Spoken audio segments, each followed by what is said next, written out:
on GMetrix Excel Multi-Project 2. Currently we're on Project 4, Computer Rooms. Task 1 asks us to go ahead and rename the sheet named Renters to Customers. So we'll double click that so you get that highlighted text, and we'll type in Customers. Make sure you capitalize the C.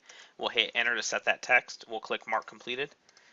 Task 2 asks us to go to the Backstage view and add the title property New Rates. So we'll click File, and it's going to be in this section. If you do not see it, click Show All Properties, and then title is top one. We'll click New Rates, capital N, capital R, and a lot of my students tend to want to add a space after this, and it gets marked wrong.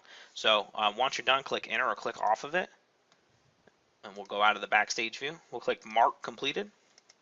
Task 3 asks us to go to the Computer Rooms worksheet, and we're going to select A1 to F10, and it tells us to make it to where only those cells will, so that they will be the only cells that print.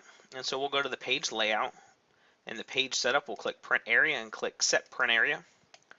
We'll click Mark Completed. Task 4 is a little bit trickier. It's going to have us save the Computer Rooms worksheet as a web page named Rent Prices, and we're going to save that to the GMetrix Templates folder. So we'll click File, Save As. We'll go to the GMetrix Templates folder, and here we're going to type in the file name Rent Prices, like it says. Be helpful if I spelled it correctly. And here we're going to change the file type. And as you're looking through here, you're looking for web page, and that'll change it to that extension, the HTML. And we're going to go ahead and select Publish, and we're going to select all contents of Computer Rooms, and we're going to click Publish. We can back out of the Backstage view. We'll click Mark Completed. And Task 5 asks us on the Computers worksheet to configure the row headings for row 4.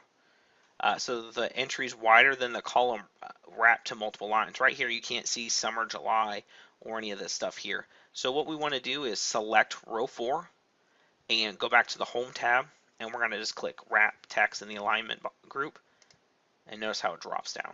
We'll click Mark Completed.